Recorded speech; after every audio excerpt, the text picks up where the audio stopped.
All right, we'll go back again and start again. So, hello, I'd like to welcome Dr. Marnie Graco, or Graco, sorry, and for coming to join us today at the Implementation Science Interest Group. And really interesting topic here on the rewards and challenges when conducting implementation research in small and complex populations. And I'm sure we'll all be really interested in this.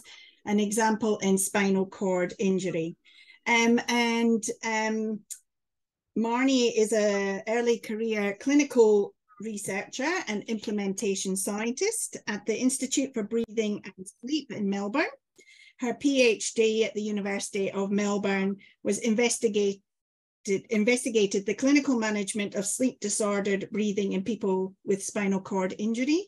And postdoctoral research aims to improve the health and quality of life of people living with neuromuscular diseases by increasing the uptake of evidence-based treatments of their sleep and breathing disorders.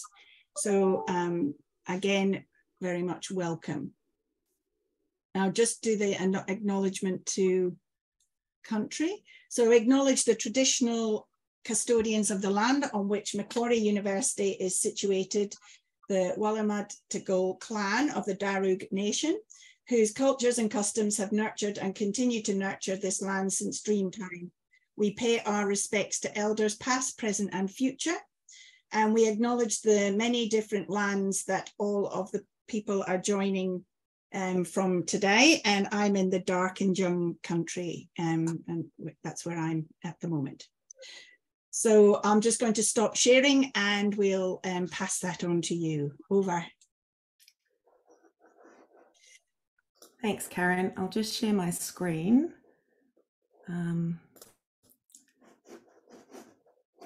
Sorry.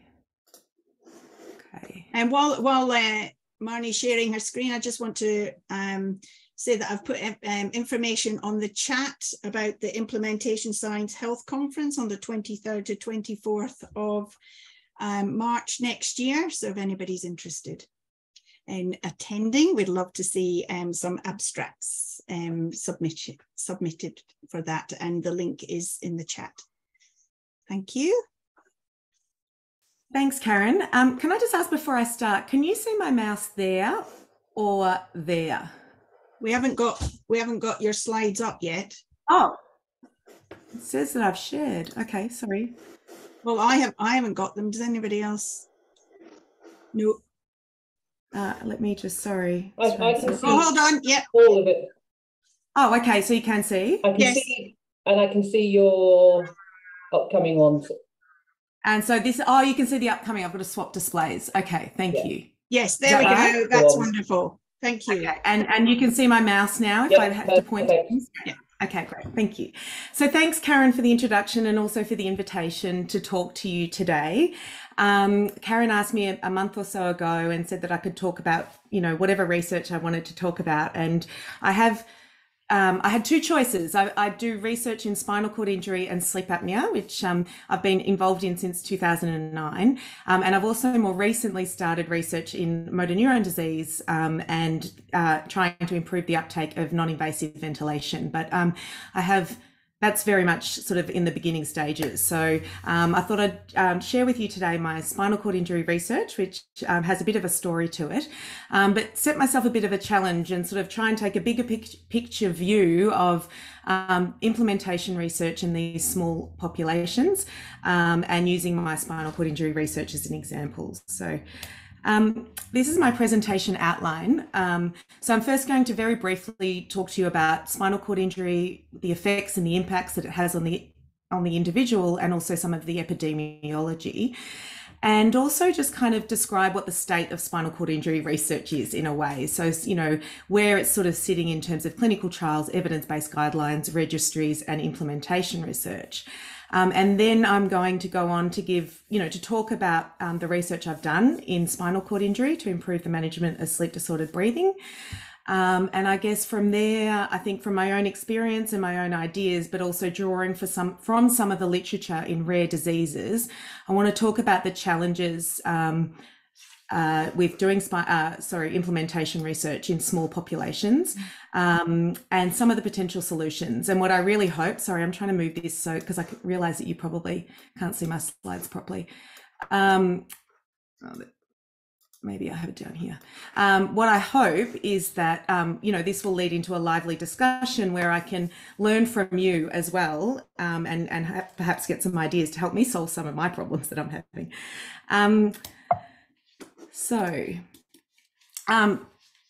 Very briefly, in terms of the epidemiology in spinal cord injury, this is a relatively rare condition. So there are just over 20,000 or nearly 21,000 people living with spinal cord injury in Australia. This is less than 0.1% of the population. And there's about one new injury per day in Australia. Depending on your source, the prevalence is higher in men than in women, so 70 to 80% are male. Spinal cord injury can be traumatic or non-traumatic. So traumatic is caused by an injury, and a traumatic injury. Non-traumatic is more of a medical cause. And most spinal cord injuries are of a traumatic cause. Spinal cord injury can be tetraplegia, which is also known as quadriplegia, where all 4 limbs are affected, or paraplegia, where just the legs are affected. And we have sort of 40 to 50% in the tetraplegia bucket. And then there are about a third of people with spinal cord injury have complete paralysis, where there's no movement whatsoever below the level of the injury. Despite being a relatively rare condition, the lifetime costs are staggering. So for those with the most severe injury, it's estimated to be $8.5 million per person, down to $2.3 million per person with an incomplete paraplegia or the lowest level of injury. It costs the Australian economy $3.7 billion per year. This is a recent estimate. So that's the epidemiology. Oh, I think I've missed a slide. Sorry. I thought I was out of order. In terms of the effects and the impacts on the individual, in most cases, this is an absolutely devastating and lifelong impact for the person. And the level of impairment depends on the severity of the injury. So the spinal cord is, a big bundle of nerves that connects the brain to the rest of the body, sends and receives messages from the brain to the rest of the body. And depending on where it is injured, depends on, it gives rise to the level of severity of the injury, but also how complete that injury is. So whether it's fully whether there's no information getting past that injury is obviously more severe. It usually causes permanent paralysis and loss of sensation below that level of the injury. But most people see that kind of paralysis. We see people in a wheelchair who can't move their legs and or their arms. But what we don't see is all of the other things that happen. And so there's this loss of function and control in many other bodily systems, and that's a result often of the autonomic nervous system being affected. And so what we don't see is the problems that people have with their lack of bladder or bowel control, their poor regulation of their temperature, loss of sexual function, problems with immune systems, neuropathic pain, pressure stores, spasms, all of it. And it's often this, these impacts of the injury often have a greater effect on quality of life than the actual physical disability itself.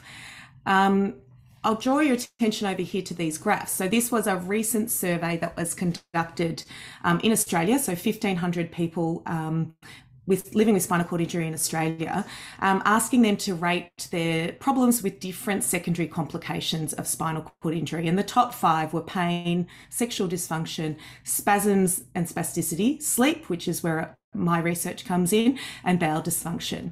And then down here, people were asked whether or not they were receiving treatment for their secondary complications. And, despite the fact that sexual dysfunction and sleep were in the top 5 of the most sort of the biggest problems, these 2 were the most unlikely of the complications to be treated for it. So I'm hoping now you've sort of got a bit of a picture about the fact that, this is a challenging population to be doing research, because it's a very complex, there are a lot of health problems and a lot of things to be researching, but thank goodness there are relatively few people to sort of, I guess, recruit to clinical trials. And so, you know, as a result, spinal cord injury research doesn't have a great scorecard. There's been a little bit written about this recently in some sort of scoping reviews and systematic reviews, basically saying that, you know, there's a dearth of clinical trials and intervention studies in spinal cord injury.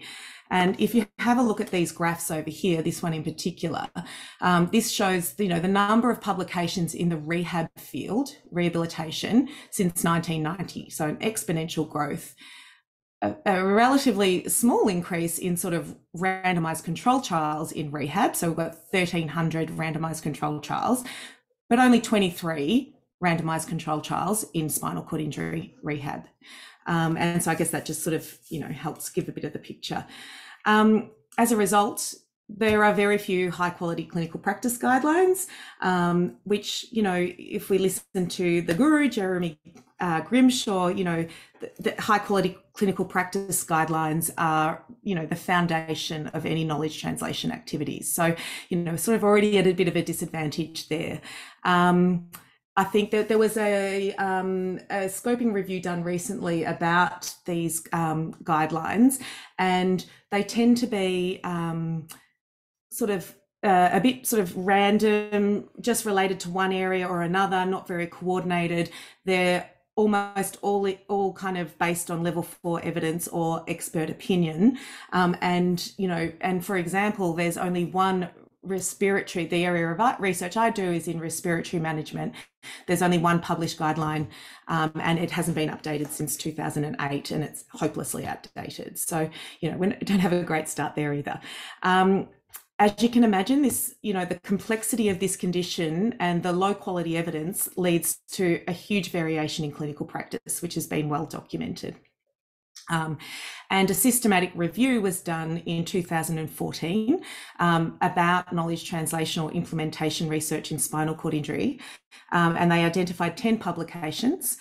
Almost all of them implemented evidence from level 4 studies or guidelines that were based on expert opinion, and the actual implementation methodological quality of the implementation study was assessed to be quite poor, mostly using pre-post design. So this researcher, who's a colleague of ours, concluded that the field of knowledge translation in spinal cord injury is in its infancy.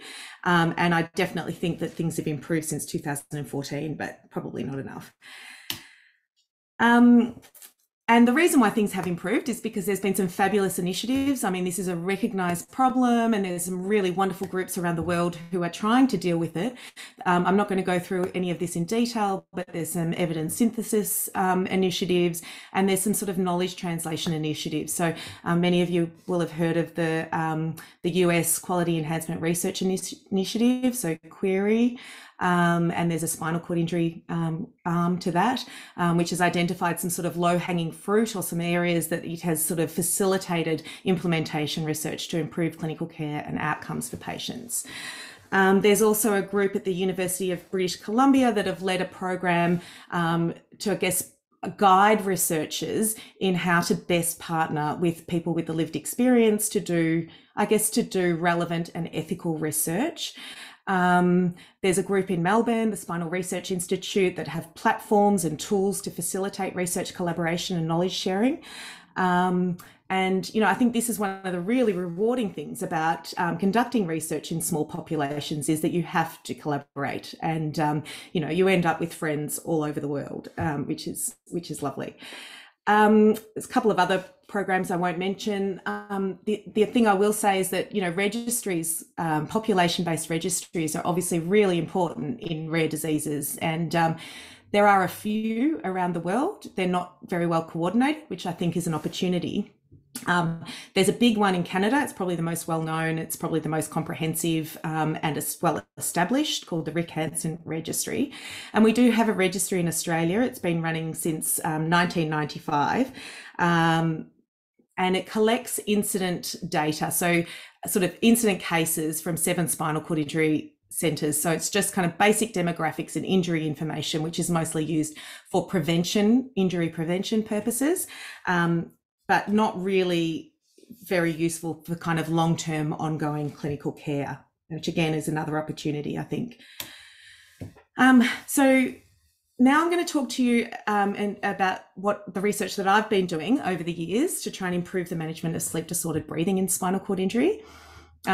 I think I mentioned earlier, I started in this field in 2009. My current manager and mentor, David Berlowitz, got a $5 million grant from the TAC to run a 5-year program of research to understand the causes of sleep disordered breathing in tetraplegia and investigate novel treatments. So very much in that kind of, I guess, discovery end of the pipeline.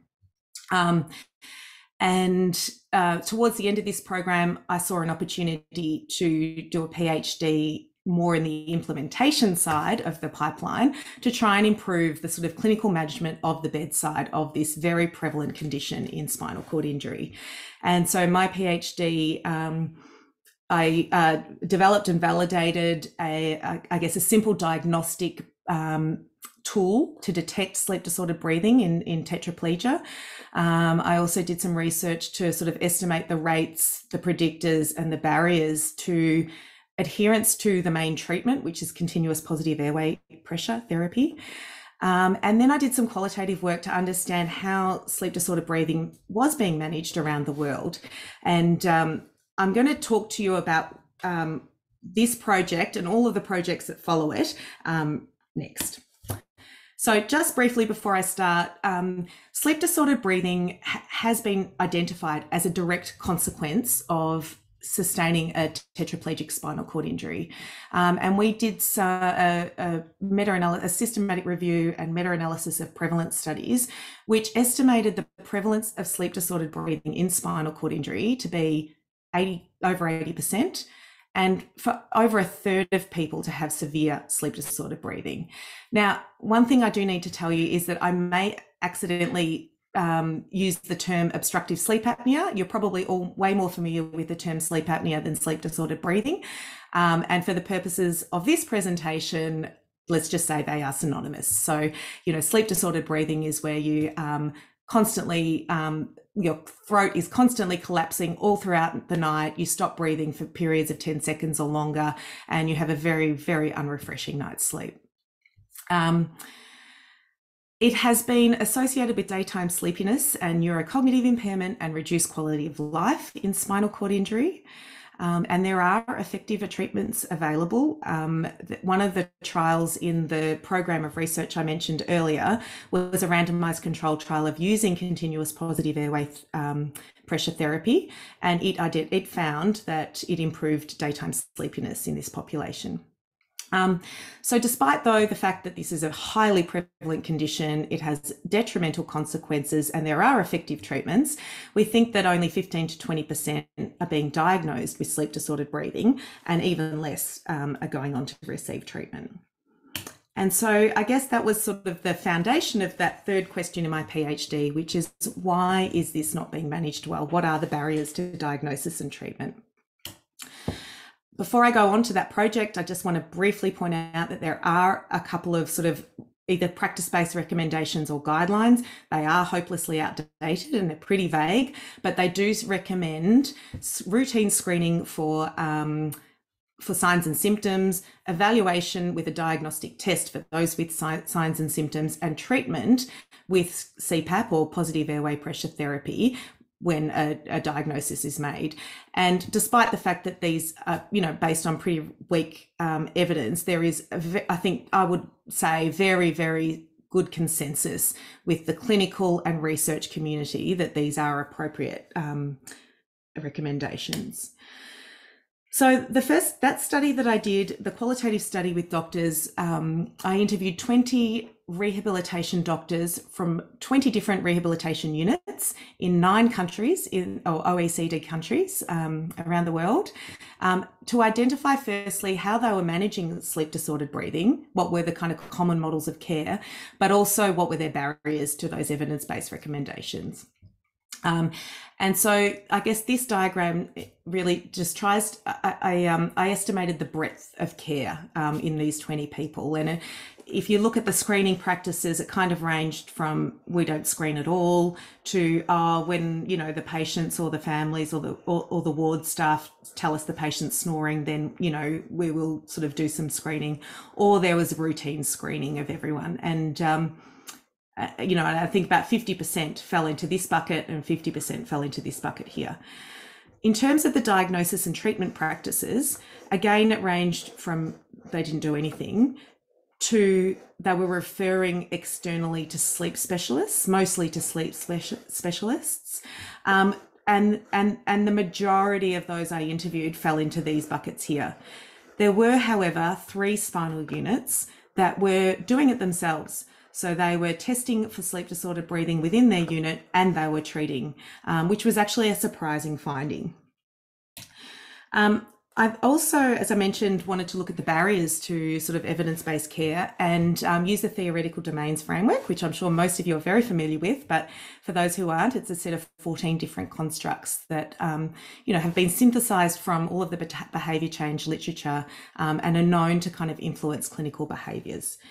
And so in terms of the doctors that I interviewed all knew that the prevalence of sleep disordered breathing was high and that it had negative consequences. So really that knowledge was not a barrier at all.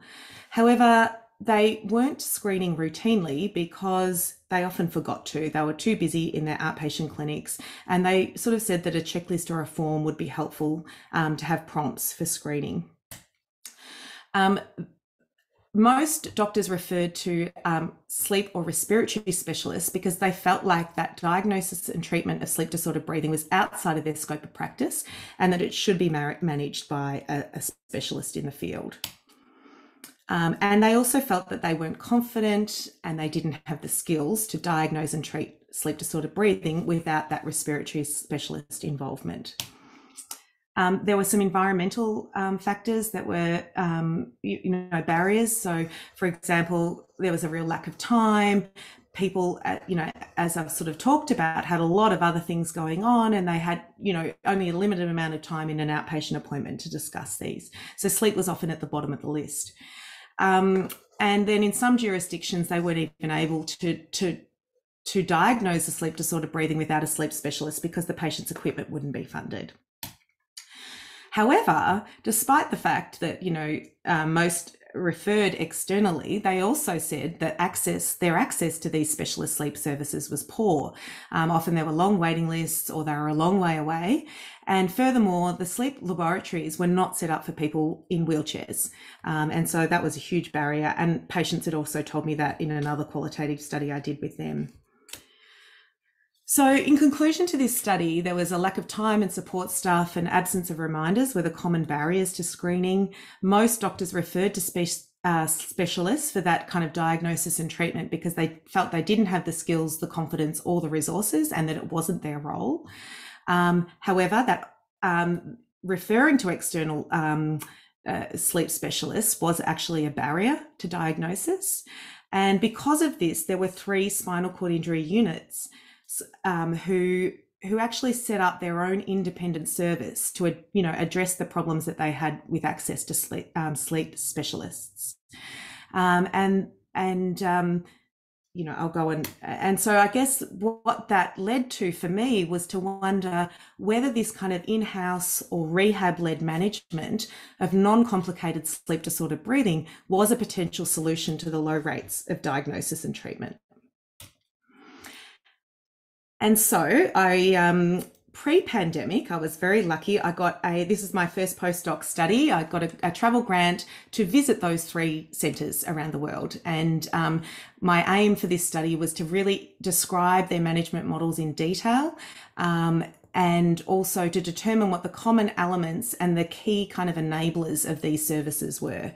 And so in the end of 2019, I spent a week at the Swiss Paraplegic Centre in Switzerland, Haliamari Rehabilitation Centre in the Netherlands, and Stan Cassidy Rehab Centre in New Brunswick in Canada to undertake this mixed methods study where I sort of, basically hung out with the team for a week and conducted some qualitative interviews and also an audit of a 12-month audit of their clinical practice.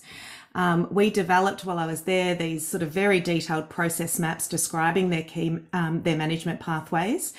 And then we distilled those into kind of a common or a base model because they were all quite similar, and as I said, we also looked at sort of what were the key enablers to the service. So each service was made up of a small, highly skilled team that was led by a rehab doctor and supported by either nurses or respiratory therapists.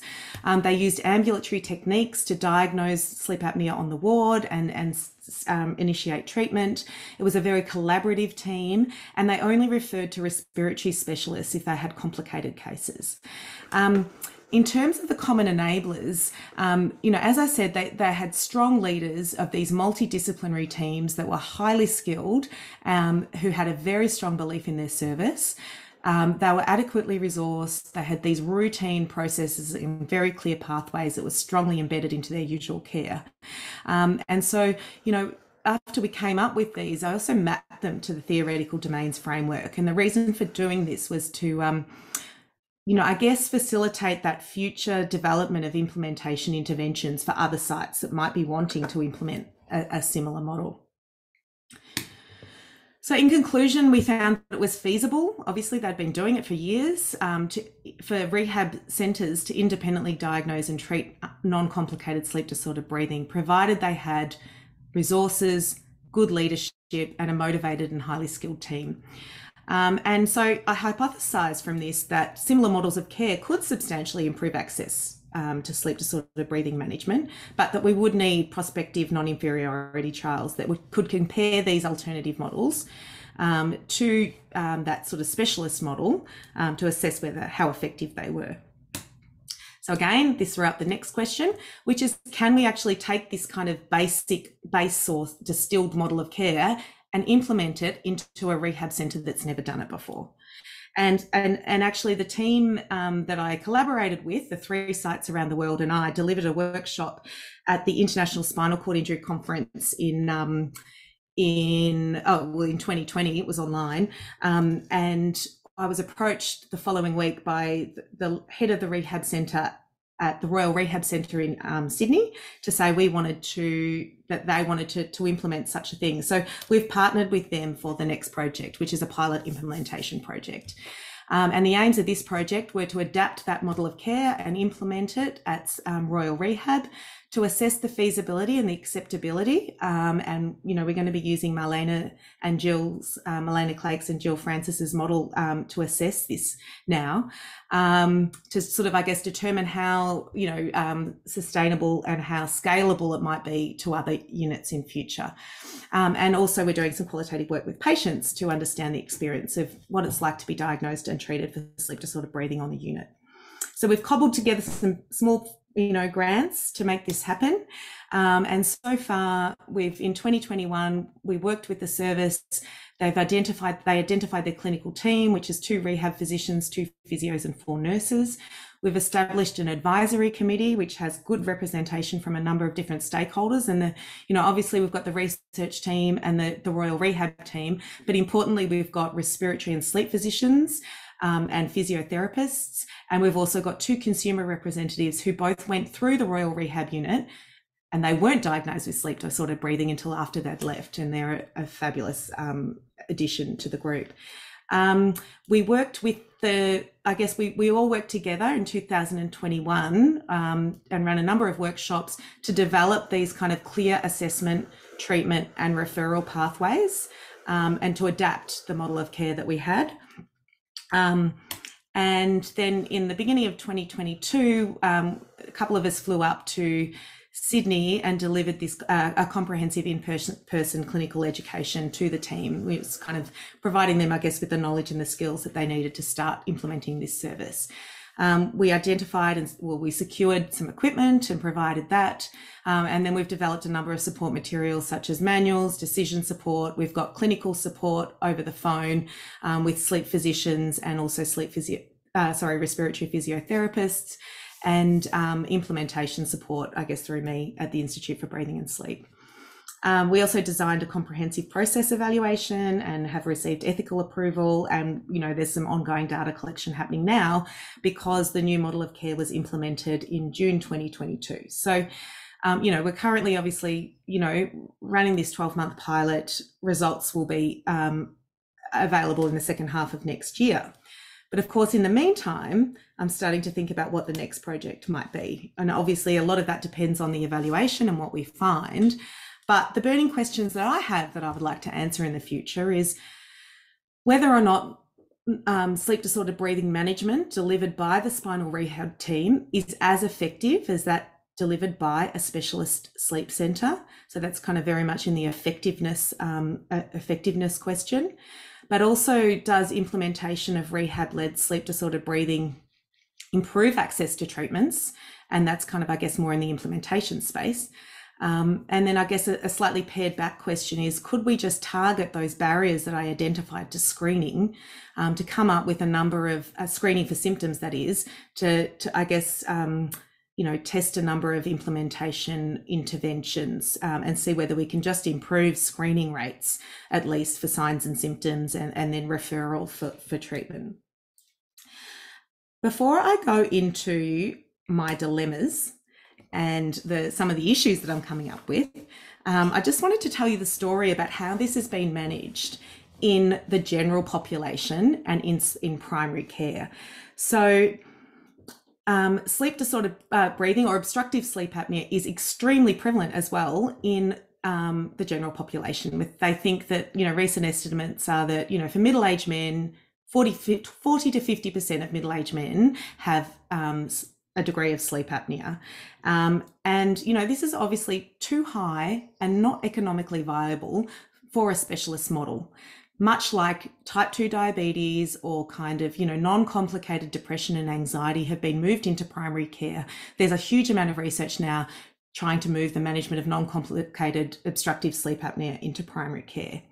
And so there are multiple randomized control trials that have investigated portable sleep monitoring or sleep diagnostics and, home setups for positive airway pressure. They've all consistently demonstrated non-inferiority of the laboratory-based model. But furthermore, there's now been 5 randomized control trials that have investigated whether other healthcare professionals, like other than the sleep physicians, can effectively deliver diagnosis and treatment of sleep apnea. And so again, all of them have shown non-inferiority. So there was one with nurses in specialist cares, but 4 randomized control trials showing that primary care physicians and nurses can manage simple sleep apnea as effectively as sleep physicians. There was an individual patient meta-analysis of these 4 clinical trials, again found that there were similar outcomes, but at a much lower cost. And so as a result of this, there are now, reviews and editorials with titles like "The debate is now over, we can do this." The Flinders University, which have spearheaded a lot of this work, now have an NH&MRC funded CRE, which is the National Centre for Sleep Health Services and Research. They've gone on to do discrete choice experiments, health economic analyses, qualitative studies to the barriers to care in primary care. There are now these fabulous, there are GP guidelines, these fabulous resources online. And it's kind of fair to say that I'm a little envious of this, because this is never going to happen in spinal cord injury. And this is, obviously in an ideal world, I'd love to be able to sort of be involved in generating this much evidence and implementing these high quality kind of evidence-based recommendations. And so herein begins the discussion about my dilemma. So if we go back to the research questions that I'd like to answer, there's effectiveness and implementation questions. But I kind of feel like, one of the problems is, these are my dilemmas, things that are going through my head, is that, we're never going to get a CRE for spinal management of sleep in spinal cord injury. We don't have a critical mass of researchers in this area. Like, I think our group is one of the only groups around the world who does this kind of, models of care of sleep disordered breathing research. And then there's also obviously limited participants and limited centres as well. And so I feel like I only get one shot at this clinical trial, you know, if I can get even a shot. But and so choosing the right question, the most efficient question to answer, is blowing my mind. And so, you know, these are some of the things that are rattling around in my head. You know, do I kind of, is it more of an effectiveness question, or is it more of an implementation question? Is there enough good quality evidence that would allow me to focus more on the implementation side? You know, how much can we borrow and apply evidence from other similar populations and implement that in spinal cord injury? And I guess related to the research question, what should the primary outcome be? You know, is it change in sleepiness? Is it CPAP usage? Or, you know, if we're heading down more the implementation end, is it more about reach and access to care? Again, depending on what the question is, can I even achieve a sample size that is, you know, needed to answer whatever question? What should the control group be? You know, is it usual care, which in most cases is nothing, or is it, you know, do I compare to that sort of specialist model to, I guess, demonstrate effectiveness, that people that, you know, spinal cord injury rehab units are at least as good as these specialists? And then finally, also, you know, what trial design is best? You know, is it a traditional RCT, which would be more down the effectiveness end, or are we looking at pragmatic randomized controlled trials where we're sort of randomizing, I guess, the spinal units in clusters? You know, is it a hybrid effectiveness implementation trial, in which case is it a level, you know, a 1, 2, or a 3? Or, you know, is a time series or a pre-post analysis okay in this case? And so I have had a look at the literature in rare diseases in the last couple of weeks and sort of drawn some of the, you know, a lot has been written about this. And some of the studies I found were around barriers and enablers to the implementation of, you know, clinical practice guidelines, or improving communication between patients and clinicians and researchers. But I did find this one fabulous study, which was about, you know, translating rare disease therapies into improved care, choosing the right outcomes, designs, and engagement processes. And this study came up with these 4 recommendations. So the first one being is that, you know, trials should focus on patient-oriented outcomes. So to make sure that we are conducting research that is most relevant and most important to the population that we're working with. And I guess related to that is, you know, effective stakeholder engagement strategies. You know, the paper goes on to talk about the need to, you know, not only ensure that we're doing the right research by engaging with stakeholders, so particularly clinicians and the people with the lived experience, but also developing infrastructure for kind of knowledge exchange throughout the pipeline. Yeah, so I guess, you know, there are, as I said before, there are, you know, guidelines and supports and resources available to help us partner effectively with stakeholders. So we should be tapping into those. The third recommendation that this study makes is about using those kind of real world pragmatic study designs, and that they are the most efficient way to sort of, I guess, address some of these issues. So I think what they're talking about is moving a little bit further to the right of the pipeline, so a little bit more into that kind of effective, away from efficacy where possible, and sort of more towards that kind of effectiveness and implementation into the pipeline as much as possible. And to use hybrid designs, so hybrid effectiveness implementation designs would be the most ideal. And then finally, and so I guess, sorry, I've got this picture here, which, you know, describes where those hybrid type 1, type 2 and type 3 designs kind of sit between effectiveness research and implementation research. So a hybrid type 1 is primarily an effectiveness question with some secondary implementation questions. A hybrid type 2 is equal focus on both. And then a hybrid type 3 is primarily an implementation study with some effectiveness measures as a secondary outcome. The fourth recommendation from this paper was to conduct comparative effectiveness research. And so this really requires good population-based registries. So the study talked about, again, doing sort of hybrid designs within these sort of registries, where you'll have a cohort study and you might do some comparative effectiveness research within that cohort study, but you might also have some nested smaller randomized controlled trials to sort of assess effectiveness of treatments and therapies. But obviously this does require those kind of it requires a lot of people, so it requires a very coordinated, high-level kind of population-based registry, which we currently don't really have. So I guess they're the findings that, the recommendations that I found in the literature. And just before I finish up, I want to present this sort of idea, which is slightly controversial, which I think is good to lead into a discussion. And this is the way I'm thinking about implementation research in small and complex populations. So obviously, I think as implementation scientists, what we really want to do is to be implementing research of the highest rigor that we can, because we don't want to waste our time and effort implementing something that, you know, is less likely, I guess, to have an impact on patient care and patient outcomes. But then at the same time, we also want to ensure that everyone has access to the best available clinical care. And I think that sometimes with these small and complex populations, there is a little bit of a trade-off to be had, because if we always rely on level 1 evidence for implementation research, then we're never going to do implementation research, because that level 1 evidence is not going to be, is rarely going to be available, especially in, you know, something as niche as sleep and spinal cord injury.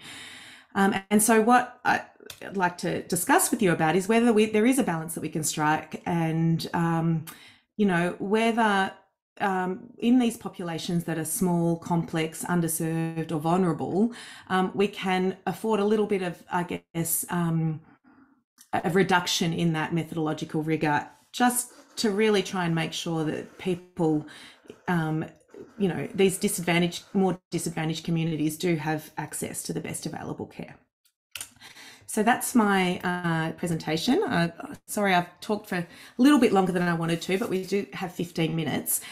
Before I get out of this, I just wanted to say that I haven't talked a lot about the rationale for doing this research, but if anyone wants to hear these wonderful people talk about their experience of being diagnosed and treated with sleep apnea, you can scan this QR code, and it's a series of videos that we developed with money from the TAC in partnership with these people. So that's the end of my presentation.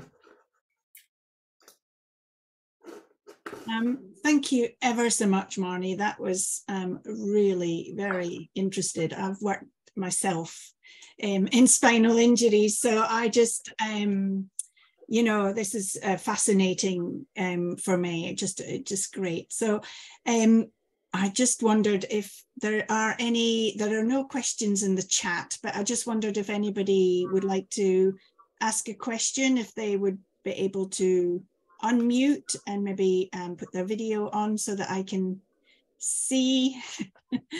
That would be absolutely fabulous. Has anybody got any questions? I know I have one, or I probably got a few, but I was just, do you want to go first, Steph? Don't need to go, oh, quite so. Oh, Steph's got a question. No, I didn't mean it like that. No, I would just... Marnie, thank you, fantastic presentation, and I just love the work that you're doing. It's great. But my question was more about something that you mentioned when you were back at the TDF and talking about some of those barriers early on, and you could have sort of said that there was a lot of people find it challenging with their professional identity, that it's not something that they feel that they necessarily should be responsible for. And I just wondered what interventions you were thinking could particularly target that challenge. Yeah, well, I think opinion leaders are really valuable. So, you know, these 3 doctors who had been doing it themselves, they you know, quite innovative, and so when we did that workshop at the International Spinal Conference, you know, they presented how they did their work, and I think it was really inspiring to other doctors who led their own rehab units. And you know, I think the more we have those conversations and show that this is possible to do this, so I think that's probably the best way to engage them. And then, yeah, I think the more people hear that it is possible. But yeah, I don't know if you've got any other ideas of how, yeah. No, that sounds great. I mean, that whole, like say, opinion leaders and then those people sort of acting as clinical champions, I think sounds great. Yeah, Have you frozen, maybe? No. Yeah. Are you still there, Marnie? Because I think. No, I disappeared for a while, but I came back. I wasn't sure if it was me that's freezing because sometimes the internet plays up. Anyway, I just is there any other questions anybody would like to ask? I know. Oh, Peter, you've popped into the screen. not a question, just a comment really. It was great, Marnie, thank you, and it was really well laid out, I thought so, and could really see your journey as well as the journey of the research really well. You've got quite a few physios here. I've got a comment too to say, so who are into implementation as well. So and I thought I had a revelation, a really good idea for you, but you got it. So, which was around looking at rare diseases and looking at, you know, the application of implementation in rare diseases. I thought I'll put that in, but you've already sorted that out. So, you know, you're kind of on these are difficult questions, but they're the right questions to ask, really. So they're not easy to answer. Thanks, Peter. Yeah. Thanks. That's reassuring. Yes. Yeah. I was just wondering, I can see, can I, Janet, sorry, you were just at the side, so I didn't actually see you unmute. So would you like to ask a question? Yeah, I'm really interested in those overseas centres, Marnie. I just wondered how similar were they in their approaches, or were they very, yeah.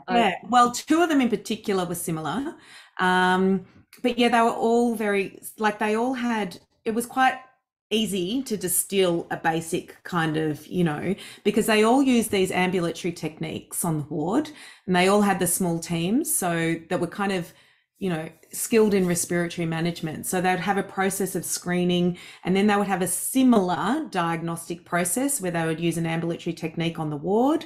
Obviously there were some differences in some small things to do with that. And then they would start CPAP treatment on the ward. They would progress it in a very similar way. And then they would have this same process of kind of troubleshooting problems, retesting the sleep apnea, troubleshooting problems, getting it right, and then letting the patient kind of go with the treatment. So they were surprisingly similar.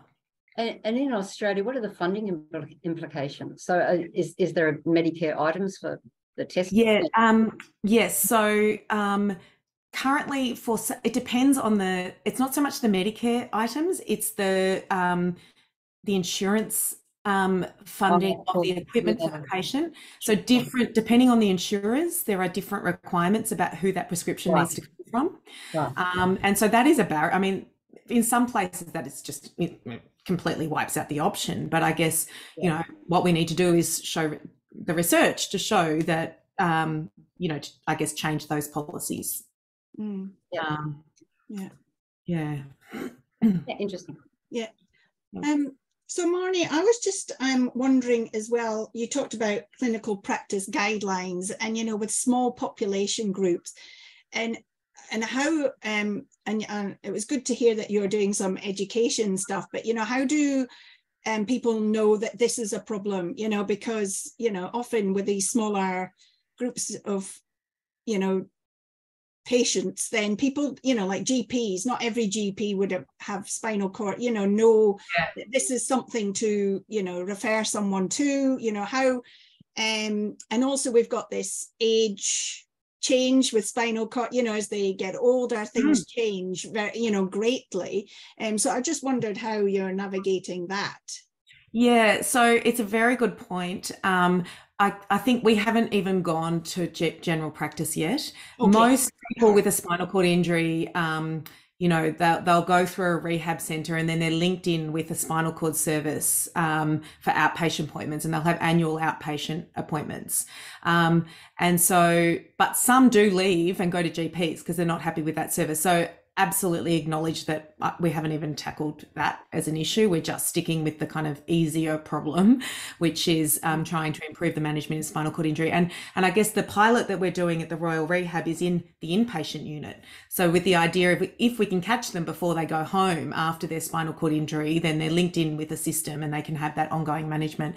But for some patients, that's too early in their journey. They're still dealing with the, you know, adapting to their injury, the rehabilitation and all of the other problems. And that perhaps 12 months down the track, when they've settled at home and they might be thinking about going back to work, but they're really sleepy, that could be the better time. So, you know, there's still so many questions to answer, and I don't know which one to do first. Yeah. Yeah. No. Yeah, thank you. Anybody else got a question? Oh, yeah, Andrea. Thanks, Karen, and thanks, Marnie. That was great. I mean, it's really just a comment, and very similar to Peter's, that I think it's. I mean, I joined this today thinking, well, what you're talking about has got really nothing to do with where I'm working, but I can now see so many parallels in your drawing on the rare diseases literature. Because I mean, I work in the area of supportive care and metastatic breast cancer, and breast cancer is not a rare condition, but metastatic breast cancer is relatively, with only 10,000 people, so smaller than your spinal cord cohort. And this is it. The problems I'm struggling with are exactly the same as what you're dealing with, trying to understand how you can translate evidence that we know works in the general cancer space to a more specific population. So the paper on Potter, I think, will be incredibly useful. I suppose my question is, I mean, the last part of the Potter recommendation was on comparative effectiveness research drawing on population-based registries. And I assume in the spinal cord injury, you don't have any population-based registries. Just like in cancer, we don't even have staging or recurrence data to tell us what the population of people with a metastatic breast cancer diagnosis is. So it's a fundamental problem, even in doing research like that. Yep, absolutely. Yep. Yeah, we don't have we don't have a registry that is useful in this space at all at the moment in Australia for spinal cord injury, and which is such a shame because, you know, you can imagine that. Yeah, so many more questions could be answered. You know, the importance of just the basic data about the size of the population, I think, that you're trying to sort of do research on. So yeah, something I feel very strongly about. Anyway, thank you. Great presentation. No worries. Thank you. Is there any other questions there? I'm missing out on people. I do think, you know, that rare disease thing is really important to sort of look at, you know, and you talked about, you know, can we borrow? I thought that was quite good because, you know, rather than sometimes reinventing the wheel, what can we use that can help in that space? And I think that's really important. Yeah, what do people think about that trade-off of, you know, borrowing evidence or accepting lower quality evidence and still doing kind of implementation research? Or, you know, should we still be producing the sort of efficacy, effectiveness research? And I know there's no one size fits all, and, you know, it's not an answer that you can, yeah, you know, it's not, I think it's probably case dependent, and it's dependent on the research question that you're asking maybe, but yeah, did anyone have any comments about that?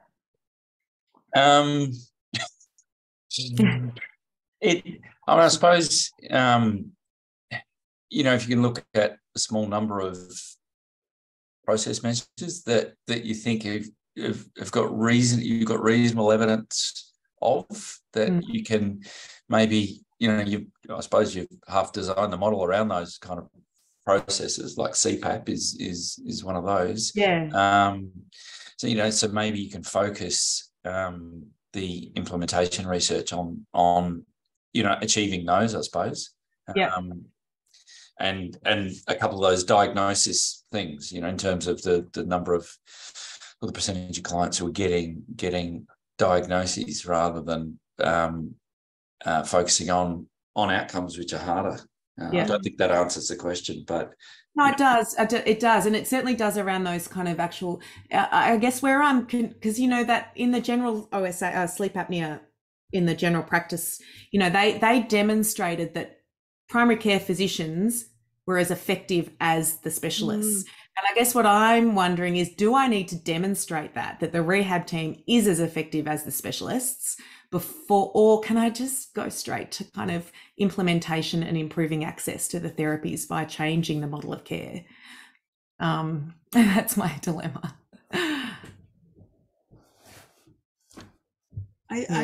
Recently in a project that I'm in, we're doing care coordination, and we're evaluating that sort of model of care, and somebody people at a conference are going, we know that works. Why are we doing that? Why don't we just be, why are we not just implementing it now? Now we know we don't need to be, looking at that. So there's lots of dilemmas in that area, isn't there? Yeah. Steph, you were going to say something, were you? Excuse me. No, I'm sorry. I'm just typing in the chat. I'm really sorry. I've got to nip off now and get to another meeting. Marnie, great presentation.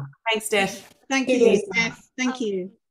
I was going to jump in and just say something. Hi, Marnie. That was, super interesting.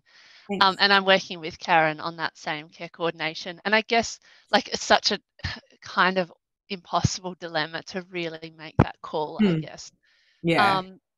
But I guess maybe the key is looking at what the differences are between your population and the populations in which, that previous evidence has been generated. Like in the case of care coordination, we're looking at rural populations. So it's like, yes, we're looking at whether this intervention is working, but we're also specifically looking at what the differences are for our population and what the implications are there for implementation. So and I think when I do ask myself that question, I do think there's a big problem, big difference between the general population with sleep apnea and a spinal cord injury population with sleep apnea. Yeah. Because the complications that can arise are bigger, they're clinically more of a big deal. Yeah. So I think, And are there, like you're sort of saying, are there differences in access to the support as well? Maybe that's, like looking at how your population is accessing the support for sleep apnea. Maybe that's, more interesting to really tease out that pragmatic issue. Rather than just looking at, whether they have it or not, Yeah, and look, that's where I want to do I definitely want to head down more of the implementation and just change practice now. But just also want to make sure I get the right balance between making sure that I do implement a treatment that is effective, a model of care that is, But also having links back to specialists. So if you're doing it in primary care, that there is that, like a hotline or because that gives them the confidence or the training, for doing it as well, knowing that they can ask a question when they need to. So absolutely. I think that, and that's what they do in the primary care model. Yes. And also what we've built into, our rehab-led model as well is that they have a respiratory physician. Yeah. They can contact if it's a bit complicated, from the local acute hospital. Yes. Yeah. This was another idea I just had, and what are the stakeholder opinions on what the priorities are? It's a very good idea, and again, I think as I've prepared this presentation and gone through those recommendations, I feel like I need to go back and ask them, what is the priority here? Is it getting access to the treatment? And I think that will help formulate the question and also the primary outcome as well, in terms of what the community think. So yeah, I think that's a really great idea. Thanks. There's a structured approach to do that called the James Lind approach, and they've actually run out of funding, but there's a website in the UK that looks at essentially a process of consulting with patients and providers, and then basically coming up with the top 10 research priorities. So, and often the more health services research or probably implementation questions are often, 5 of the top 10 as opposed to the more, back end or, clinical science sort of questions as well. So there is and then they publish those on the website. Oh, excellent. Thank you. I've just written that down. That's great, because I think that maybe that's where I need to come back to help, get the community to solve the problem, about them. So thanks. So thank you ever so much. I just I'm aware of the time. So thank you ever so much to everybody for attending today. I'll just stop the recording, and thank you ever so much to Marnie for a wonderful presentation, and hopefully we might see Marnie at the group on another. Yes, another I'm a member now. Yes. Thank you. Thank you very much for your time. Thank you. Thanks, Karen. Thanks very much, everyone. Thank you. Bye.